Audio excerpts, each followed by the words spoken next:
Hey, thanks for making it to Veterans Info Tap. I'm glad you made it. For those that don't remember or haven't been aware, there is a huge risk to benefit payments according to the VA due to their mismanagement and shortfall with budget. We're talking about the $15 billion shortfall. The question is when is Congress going to fix this? Well, Congress is out and not back in D.C. They're doing, basically they're in district. So they're getting ready to come back. So I wanted to shine a little light on the situation, just to revamp the situation, and talk about when we could potentially see something come from Congress as a fix. Now, I will tell you, it is helpful if we, as the constituency, reach out to our congressional districts and let them know that we're actually aware of what's going on, and we hope that they get it rectified quickly. So, with that, hit the thumbs up, subscribe, share with a friend, all that good stuff. I really appreciate it. The two asks are really look. Hit the thumbs up, let the video run. Those two things help to push this into the hands of others, which is the ultimate goal, so we're all aware of what's going on. If you want to support the channel in other ways, consider being a member. You can do that by going to the home page. You'll see the highlighted members and a join button. You can do that there. Thank you so much. I really appreciate all you members so very much. All right, so let's jump into this. The headline is VA warns Congress that benefit payments are at risk due to the projected $15 billion budget shortfall.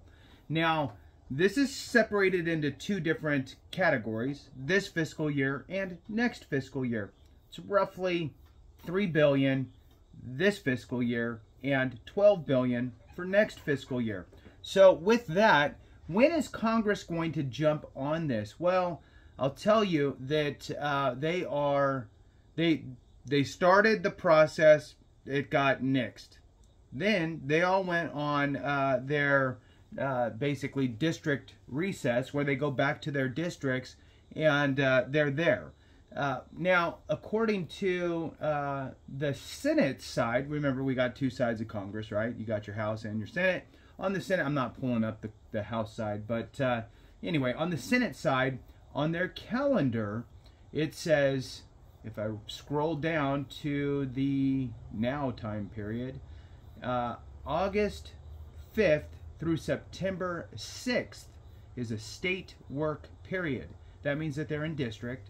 Then September 9th, which is still, several days away, is reconvene. So reconvene September 9th, and I believe, if I remember right, in reading some of these different articles, that there needs to be a fix put in place within, I don't know, probably like 11 days from that. I want to say it was September 20th.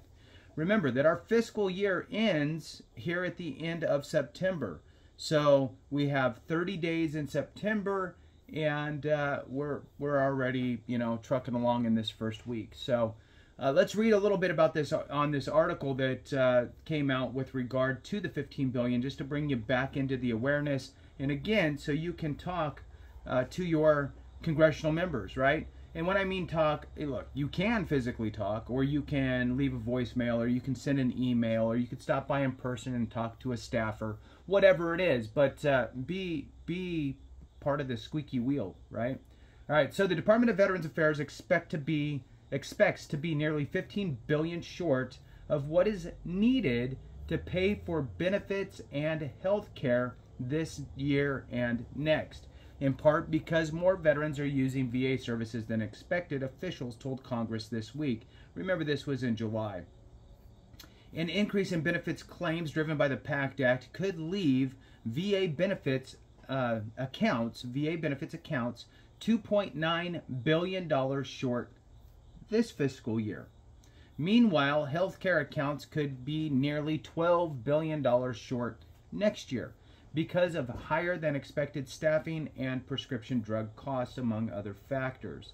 In a statement Thursday morning, the VA said it is working with the White House and Congress to address the budget shortfalls in a way that doesn't harm veterans. Okay, well, I think that everything should be that way, right?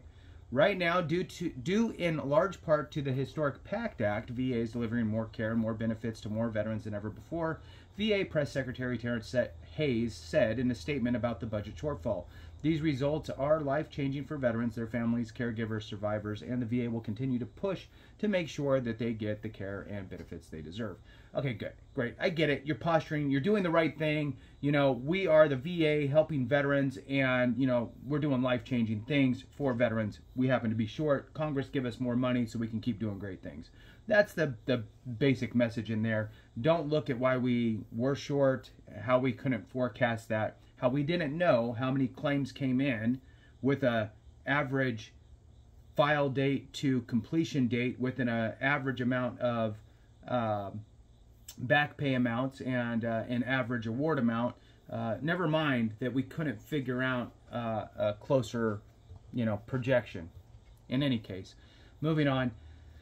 Let's see. It says here, but a slideshow shown to Congress that was obtained by military.com warned of political disruptions to benefits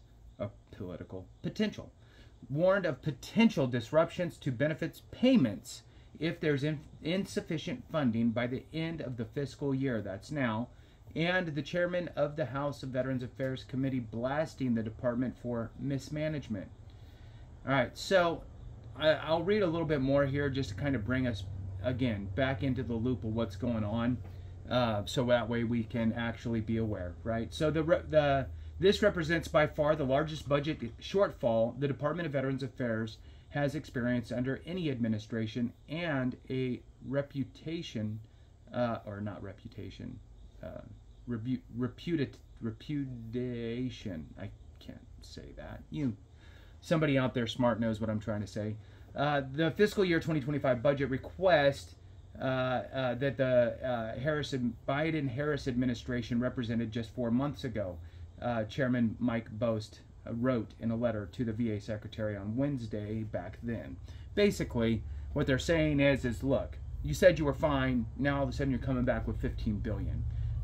We already approved, essentially, the budget that was requested. So why are you coming now with these ripples, right? So moves on to say, not only have your chief financial officers thrown out the dollar amount requested for many key accounts, they have abandoned many of the estimates and projections that underpinned their budget.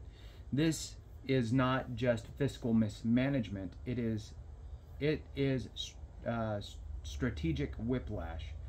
Bost demanded the VA Secretary to answer questions about the shortfall by July of 26 and raised the bar and said that he would end up doing a subpoena if he doesn't comply. Moving on, there's additional information that I wanted to share in here. It said, meanwhile, in March, the VA had requested nearly $370 billion for fiscal year 2025, including about $134 billion in discretionary spending. That is the main source of funding for medical care. While the overall budget request was 13% increase from this year, the discretionary funding was a slight cut because of budget caps imposed by Congress. Congress has yet to approve government funding for fiscal 2025. Well, this is again back in July, and really this whole situation threw a monkey wrench into all of the budget. So the VA, with the, we'll call it mismanagement and inability of having a better, I guess, forecast, has now thrown this wrench into the system. Again, Congress is supposed to be back on September 9th, and we'll see what happens. They're going to have to move quick. If this is something that's important to you, you should probably reach out to your congressional member and tell them that this needs to be a top priority, right? Top priority is to fund the VA, and a side note is to, look into the mismanagement. Thanks so much for watching. I appreciate you. Have a great one, and remember, if we don't take care of each other, something went wrong.